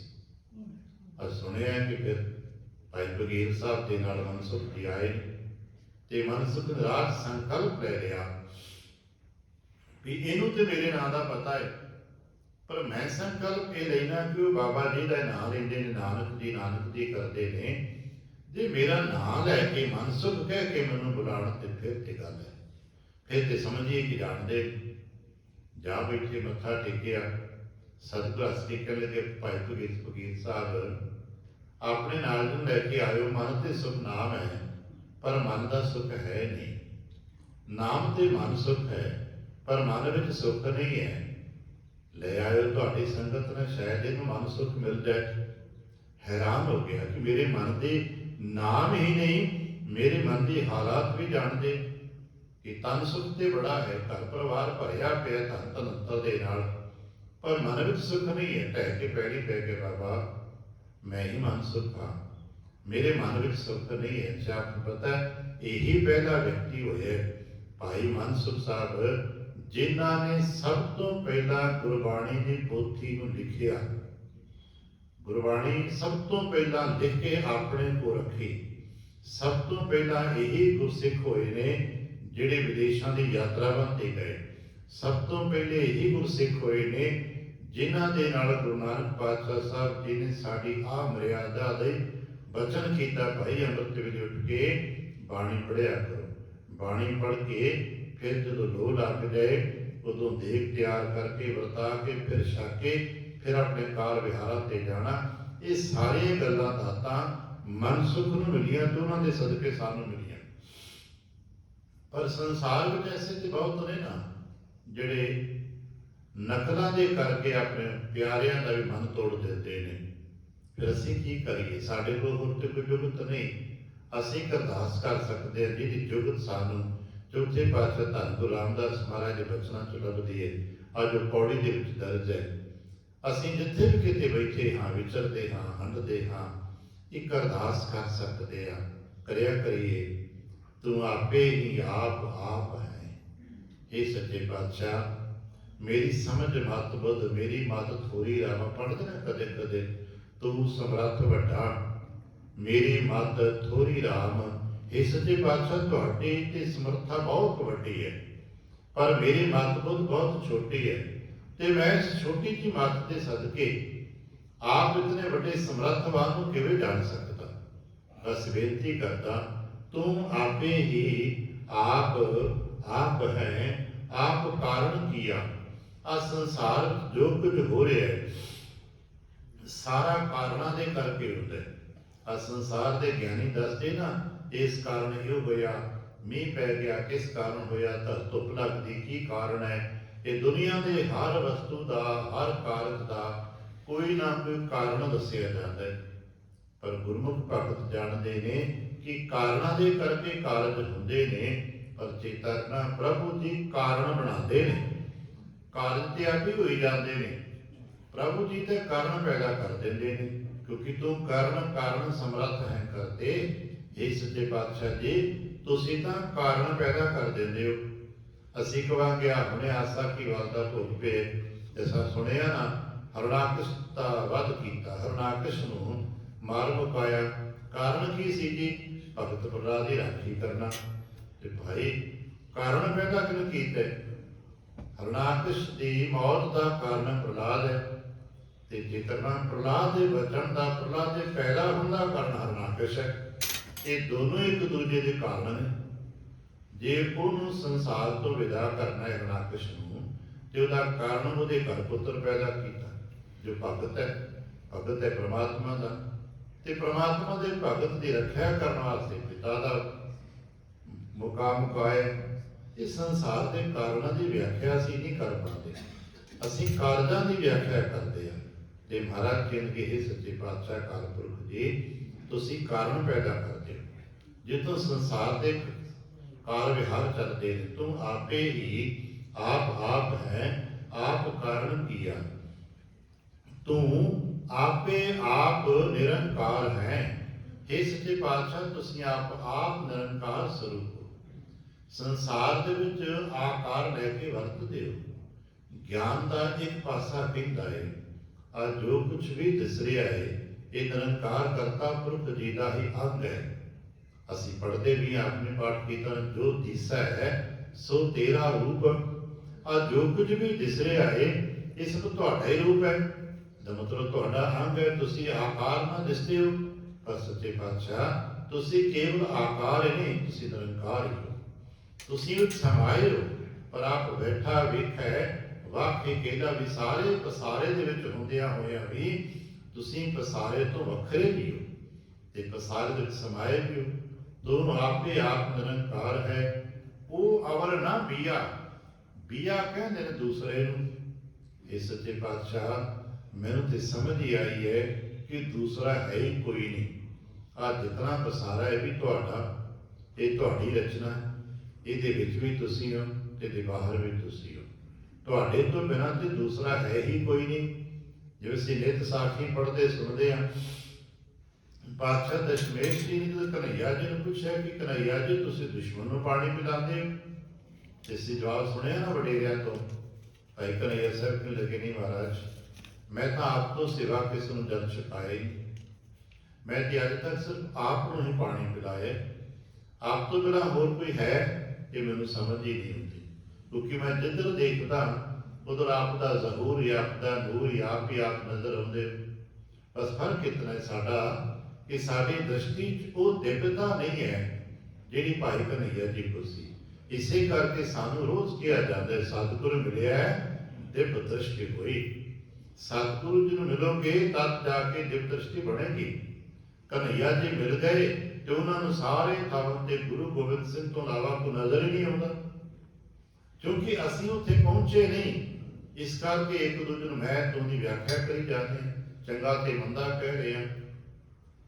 ਮਹਾਰਾਜ ਕਹਿੰਦੇ ਕਿ ਪਹੁੰਚ ਸਕੇ ਕੋ ਅਵਰ ਨਾ ਬੀਆ, ਹੈ ਸੱਚੇ ਪਾਤਸ਼ਾਹ, ਤੇਰੇ ਤੋਂ ਬਿਨਾ ਹੋਰ ਕੋਈ ਨਹੀਂ ਹੈ। ਅਸੀਂ ਪੜ੍ਹਦੇ ਹੁੰਦੇ ਹਾਂ ਕਦੇ ਕਦੇ, ਆਪ ਨਹੀਂ ਪੜ੍ਹੇ, ਸਭ ਗੋਬਿੰਦ ਹੈ, ਸਭ ਗੋਬਿੰਦ ਹੈ, ਗੋਬਿੰਦ ਬਿਨ ਨਹੀਂ ਕੋਈ।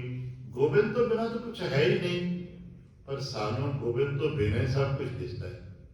ਸਾਨੂੰ ਤੇ ਬੰਦੇ ਤੋਂ ਬੰਦਾ ਨਜ਼ਰ ਨਹੀਂ ਅਜੇ ਆਉਂਦਾ, ਭੈਣ ਭਰਾਵਾਂ ਤੋਂ ਭੈਣ ਭਰਾ ਨਜ਼ਰ ਨਹੀਂ ਆਉਂਦੇ। ਸਾਨੂੰ ਤੇ ਜਿੱਥੇ ਜਰਾ ਕੋ ਲਾਲਚ ਪੂਰਾ ਨਹੀਂ ਮਿਲਦਾ ਤੇ ਸਾਨੂੰ ਉੱਥੇ ਦੁਸ਼ਮਣ ਨਜ਼ਰ ਆਉਣ ਜਾਂਦਾ, ਭਾਵੇਂ ਮਾਤਾ ਪਿਤਾ ਹੀ ਕਿਉਂ ਨਹੀਂ ਹੁੰਦੇ। ਆ ਸੰਸਾਰ 'ਚ ਬਹੁਤ ਥਾਵਾਂ ਤੇ ਐਸਾ ਦੇਖੀਦਾ ਨਾ, ਬੱਚੇ ਆਪਣੇ ਮਾਤਾ ਪਿਤਾ ਦੀ ਗਲ ਪੈਂਦੇ ਦੇਖੀਦੇ, ਭੈਣ ਭਰਾ ਇੱਕ ਦੂਜੇ ਸਿਰ ਪਾੜਦੇ ਦੇਖੀਦੇ। ਕਿਉਂ ਭਾਈ? ਕਿ ਉਹਨੂੰ ਭੈਣ ਭਰਾ ਨਜ਼ਰ ਨਹੀਂ ਹੁੰਦੇ? ਨਹੀਂ, ਲਾਲਚ ਵਿੱਚ ਆ ਜਾਂਦਾ ਹੈ। ਤੇ ਜਦੋਂ ਲਾਲਚ ਸਿਰ ਚੜ ਜਾਂਦਾ ਹੈ ਤੇ ਉਹੀ ਸਕੇ ਭੈਣ ਭਰਾ ਇੱਕ ਦੂਜੇ ਦੇ ਦੁਸ਼ਮਣ ਨਜ਼ਰ ਆਉਣ ਲੱਗ ਪੈਂਦੇ। ਉਹੀ ਮਾਪੇ ਜਿਨ੍ਹਾਂ ਉਂਗਲੀ ਫੜ ਕੇ ਤੋਰਨਾ ਸਿਖਾਇਆ, ਉਹ ਮਾਪੇ ਹੀ ਦੁਸ਼ਮਣ ਨਜ਼ਰ ਆਉਣ ਲੱਗ ਪੈਂਦੇ ਨੇ। ਇਹ ਕਾਰਨ ਕੀ ਹੈ? ਵਿੱਚ ਲਾਲਚ ਹੈ। ਪਰ ਜਦੋਂ ਲਾਲਚ ਦਾ ਪਰਦਾ ਟੁੱਟਦਾ ਹੈ, ਹੌਲੀ ਹੌਲੀ ਸਾਡਾ ਅਗਿਆਨਤਾ ਦਾ ਪਰਦਾ ਟੁੱਟਦਾ ਹੈ, ਤੇ ਫਿਰ ਸਮਝ ਆਉਂਦੇ ਕੋਈ ਦੁਨੀਆ 'ਚ ਬੇਗਾਨਾ ਹੈ ਹੀ ਨਹੀਂ। ਸਭ ਕੋ ਮੀਤ ਆਪਨ ਕੀਨਾ, ਹਮ ਸਭਨਾ ਕੇ ਸਾਜਨ। ਦੂਰ ਪਰਾਇਓ ਮਨ ਕਾ ਬਿਰਹਾ, ਤਾਂ ਮੇਲ ਕੀਓ ਮੇਰੇ ਰਾਜਨ।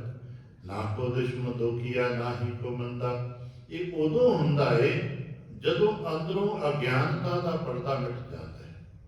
ਜਦੋਂ ਅਹੰਕਾਰ ਮਿਟ ਜਾਂਦਾ ਹੈ, ਲੋਭ ਮਿਟ ਜਾਂਦਾ ਹੈ, ਜਦੋਂ ਅਸੀਂ ਪੰਜੇ ਵਿਕਾਰ ਕਿਹਦੇ ਮਿਟ ਜਾਂਦੇ ਨੇ, ਤੇ ਅਗਿਆਨਤਾ ਦਾ, ਅਵਿਦਿਆ ਦਾ ਪਰਦਾ ਮਿਟ ਜਾਂਦਾ, ਫਿਰ ਜਾ ਕੇ ਦਿਵਤਾ ਪ੍ਰਗਟ ਹੁੰਦੀ, ਦਿਵ ਦ੍ਰਿਸ਼ਟੀ ਬਣਦੀ, ਫਿਰ ਕਹਿਣ ਲੱਗੇ ਨਹੀਂ ਤੇ ਤੋਂ ਬਿਨਾਂ ਕੋਈ ਨਹੀਂ। ਤੂੰ ਕਰਨ ਕਰਨ ਸਮਰੱਥ ਹੈ, ਤੂੰ ਕਰੇ ਸੋ ਥੀਆ। ਇਸ ਸੱਚੇ ਪਾਤਸ਼ਾਹ ਤੁਸੀਂ ਕਰਨ ਕਾਰਨ ਸਮਰੱਥ ਹੋ। ਜੇ ਸੰਸਾਰ 'ਚ ਜੋ ਕੁਝ ਵੀ ਹੋ ਰਿਹਾ ਹੈ, ਅਸੀਂ ਇਹਦੀ ਵਿਆਖਿਆ ਚੰਗੇ ਤੇ ਮੰਦੇ ਰੂਪ 'ਚ ਕਰਦੇ ਹਾਂ। ਅੱਜ ਤੱਕ ਦਾ ਜਿਤਨਾ ਮਨੁੱਖੀ ਸਾਹਿਤ, ਮਨੁੱਖੀ ਇਤਿਹਾਸ, ਗਿਆਨ ਵਿਗਿਆਨ ਹੈ, ਉਹ ਆਲੇ ਦੁਆਲੇ ਦੇ ਹੋ ਰਹੇ ਵਸਾਰੇ 'ਚ ਜਿਤਨੇ ਵੀ ਤਾਤਕਾਰ ਵਰਤਦੇ ਨੇ, ਅਸੀਂ ਦੋਈ ਕੇ ਨੇ, ਚੰਗੇ ਨੇ, ਇਹ ਮੰਦੇ ਨੇ। ਚੰਗਾ ਤੇ ਮੰਦਾ ਅਸਾਂ ਨਾ ਰੱਖ ਦਿੱਤੇ। ਦਰਅਸਲ ਜੋ ਸਾਨੂੰ ਚੰਗਾ ਲੱਗਾ, ਜਿਹਦੇ ਮੁਤਾਬਕ ਅਸੀਂ ਹਾਂ, ਜੋ ਸਾਡੇ ਮੁਤਾਬਕ ਹੈ, ਉਹ ਚੰਗਾ ਹੈ, ਤੇ ਜੋ ਸਾਡੇ ਮੁਤਾਬਕ ਨਹੀਂ ਹੈ, ਉਹ ਮੰਦਾ ਹੈ। ਔਰ ਬਹੁਤ ਵਾਰ ਐਸਾ ਵੇਖਣਾ ਚਾਹਿਆ ਹੈ, ਇੱਕ ਸਮਾਜ ਕਹਿੰਦਾ ਇਹ ਕਰਤੱਵ ਮੰਦਾ ਹੈ, ਦੂਜਾ ਸਮਾਜ ਕਹਿੰਦਾ ਇਹ ਕਰਤੱਵ ਚੰਗਾ ਹੈ। ਔਰ ਸਾਡੇ ਸਮਾਜਾਂ ਵਿੱਚ ਇਹ ਝਗੜਾ ਹੈ, ਆਹ ਤਰੀਕਾ ਗਲਤ ਹੈ, ਆਹ ਤਰੀਕਾ ਠੀਕ ਹੈ, ਤੁਸੀਂ ਗਲਤ ਕਰਦੇ ਹੋ, ਮੈਂ ਠੀਕ ਕਰਦਾ। ਸਾਰੀ ਦੁਨੀਆ 'ਚ ਹੀ ਘੜੀ ਕੋਈ ਨੁਕਤਾ ਸਾਰਿਆਂ ਦੇ ਕੋਲ ਹੈ, ਮੈਂ ਜੋ ਕਰਦਾ ਉਹ ਠੀਕ ਕਰਦਾ ਹਾਂ, ਤੁਸੀਂ ਜੋ ਕਰਦੇ ਹੋ ਗਲਤ ਕਰਦੇ ਹੋ। ਔਰ ਹਰ ਵਿਅਕਤੀ ਇਹੀ ਕਹਿ ਰਿਹਾ, ਹਰ ਧਰਮ ਦਾ ਬੰਦਾ ਇਹ ਕਹਿ ਰਿਹਾ, ਹਰ ਸਮਾਜ ਇਹ ਕਹਿ ਰਿਹਾ। ਅਸਲ ਵਿੱਚ ਕੋਈ ਗਲਤ ਨਹੀਂ, ਕੋਈ ਠੀਕ ਨਹੀਂ। ਸਿਆਣੇ ਦਾਰਸ਼ਨਿਕ ਕਹਿੰਦੇ ਨੇ ਇੱਥੇ ਨਾ ਕੋਈ ਗਲਤ ਹੈ ਤੇ ਨਾ ਕੋਈ ਠੀਕ ਹੈ। ਕਿਉਂਕਿ ਕੀ ਹੋ ਰਿਹਾ ਫਿਰ, ਜਿੱਥੇ ਉਹਨੇ ਲਾ ਦਿੱਤਾ ਹੈ ਉਹ ਲੱਗਾ ਹੋਇਆ। ਸ਼੍ਰੀ ਸੁਖਮਨੀ ਸਾਹਿਬ ਦਾ ਜਾਪ ਪੜ੍ਹਦੇ ਹਾਂ, ਹੋਰ ਨਾ ਕਈਆਂ ਥਾਵਾਂ ਤੋਂ ਦੱਸਿਆ, ਜਿਤ ਉਹ ਲਾ ਤੁਮ ਲਾਏ ਤੇ ਉਹ ਲਾਗੇ। ਉਹ ਬੱਬੜੇ ਕਿਆ ਕਰੇ ਨਾ, ਉਹ ਵਿਚਾਰੇ ਕੀ ਕਰਨ, ਤੁਸੀਂ ਲਾ ਦਿੱਤਾ ਉੱਥੇ। ਇੱਕ ਦੂਜੇ ਦੇ ਵਿਰੋਧ ਵਿੱਚ ਪੈਦਾ ਕਰ ਦਿੱਤਾ ਹੈ। ਹੁਣ ਇੱਕ ਪਾਸੇ ਹਿਰਨ ਹੈ, ਇੱਕ ਪਾਸੇ ਸ਼ੇਰ ਹੈ, ਤੇ ਭਾਈ ਸ਼ੇਰ ਤੇ ਹਿਰਨ ਨੂੰ ਮਾਰੇ ਗਏ, ਉਹਦੀ ਖੁਰਾਕ ਹੈ।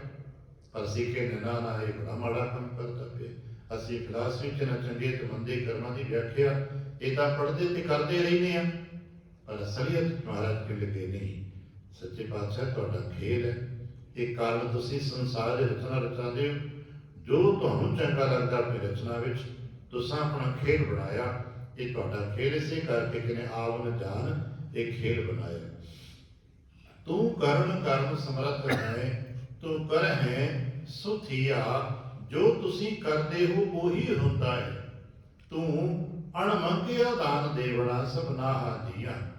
ਇਹ ਸੱਚੇ ਪਾਤਸ਼ਾਹ ਤੁਸੀਂ ਹਰ ਜੀਵ ਨੂੰ ਬਹੁਤ ਕੁਝ ਦਿੱਤਾ ਹੈ। ਅਣਮੰਗਿਆ, ਅਣਮੰਗਿਆ ਦਾ ਮਤਲਬ ਜੋ ਅਸਾਂ ਮੰਗਿਆ ਨਹੀਂ ਉਹ ਦਿੱਤਾ ਹੈ। ਅਸਾਂ ਮਾਪੇ ਨਹੀਂ ਮੰਗੇ, ਮਾਪਿਆਂ ਨੇ ਸਾਨੂੰ ਸੰਤਾਨ ਤੇ ਮੰਗੀ, ਇਹ ਥੋੜਾ ਮੰਗਿਆ ਵੀ ਇਹੀ ਚਾਹੀਦਾ। ਇਹ ਚੁਆਇਸ ਮਾਪਿਆਂ ਕੋਲ ਨਹੀਂ ਹੈ, ਦਿੱਤਾ ਹੋਇਆ। ਭੈਣ ਭਰਾ ਮਿਲੇ ਨੇ, ਸੰਸਾਰ ਖਾਣ ਪੀਣ ਹੰਡਾਣ ਨੂੰ ਜੇ ਵੇਖਣ ਲੱਗ ਪਏ ਤਾਂ ਪਤਾ ਨਹੀਂ ਇਤਨਾ ਸਾਜੋ ਸਮਾਨ ਪਦਾਰਥ ਸਾਨੂੰ ਦਿੱਤੇ ਨੇ ਜੋ ਅਸਾਂ ਮੰਗੇ ਨਹੀਂ, ਮਿਲੇ ਨੇ, ਹੰਡਾ ਰਹੇ ਹਾਂ। ਅਸੀਂ ਸ਼ੁਕਰਾਨਾ ਨਹੀਂ ਕਰ ਪਾਏ। ਅਸੀਂ ਉਹਦੇ ਵਿੱਚ ਹੀ ਜੋ ਮਿਲਿਆ ਉਹਦੇ ਵਿੱਚ ਚੰਗਾ ਤੇ ਮੰਦਾ ਕਹਿੰਦੇ ਮਹਾਰਾਜ ਕਹਿੰਦੇ ਕਿ ਨਾ ਏਦਾਂ ਨਾ ਕਰਿਆ ਕਰੋ, ਅਸੀਂ ਕੰਮ ਕਰਿਆ ਕਰੋ। ਸਭ ਆਖੋ ਸਤਿਗੁਰੂ ਵਾਹ ਵਾਹ, ਆਪਣੇ ਸਤਿਗੁਰ ਦੀ ਵਾਹ ਵਾਹ ਕਰਿਆ ਕਰੋ, ਜਿਹੜਾ ਤੁਹਾਨੂੰ ਗਿਆਨ ਦਿੰਦਾ ਹੈ, ਜਿਹਨੇ ਤੁਹਾਨੂੰ ਮੱਤ ਦਿੱਤੀ ਹੈ, ਜਿਹਨੂੰ ਦਾਨ ਹਰ ਨਾਮ, ਜਿਸ ਨੇ ਦਾਨ ਦਿੱਤੇ ਰੱਬ ਦੇ ਨਾਮ ਦਾ ਵਾਹ ਵਾਹ ਕਰੀਏ। ਅੱਜ ਧੰਨ ਗੁਰੂ ਗੋਬਿੰਦ ਸਿੰਘ ਮਹਾਰਾਜ ਜੀ, ਜਿਨ੍ਹਾਂ ਦਾਨ ਦਿੱਤਾ ਅੰਮ੍ਰਿਤ ਦਾ, ਜਿਨ੍ਹਾਂ ਦਾਨ ਦਿੱਤਾ ਸਿੱਖੀ ਦਾ, ਜਿਨ੍ਹਾਂ ਦਾਨ ਦਿੱਤਾ ਸਾਨੂੰ ਜੀਵਨ ਦਾ, ਜਿਨ੍ਹਾਂ ਸਾਨੂੰ ਲੜ ਦਿੱਤਾ ਗੁਰ ਸ਼ਬਦ ਗੁਰੂ ਗ੍ਰੰਥ ਸਾਹਿਬ ਜੀ ਦੇ, ਵਾਹ ਵਾਹ ਆਪਣੇ ਗੁਰੂ ਕੀ ਕਰੀਏ। ਕਿਉਂਕਿ ਜਿਨ ਦਾਨ ਹਰ ਨਾਮ ਮੁਖ ਦੀਆ, ਸਾਨੂੰ ਬਖਸ਼ਿਸ਼ ਕੀਤੀ ਹੈ। ਗੁਰਦੇਵ ਕਿਰਪਾ ਕਰਦੇ ਰਹੀਏ ਤੇ ਰਹਿਮਤਾਂ ਪ੍ਰਾਪਤ ਹੁੰਦੇ ਰਹੀਏ। ਭੁੱਲ ਚੁੱਕ ਦੀ ਖਿਮਾ। ਵਾਹਿਗੁਰੂ ਜੀ ਕਾ ਖਾਲਸਾ, ਵਾਹਿਗੁਰੂ।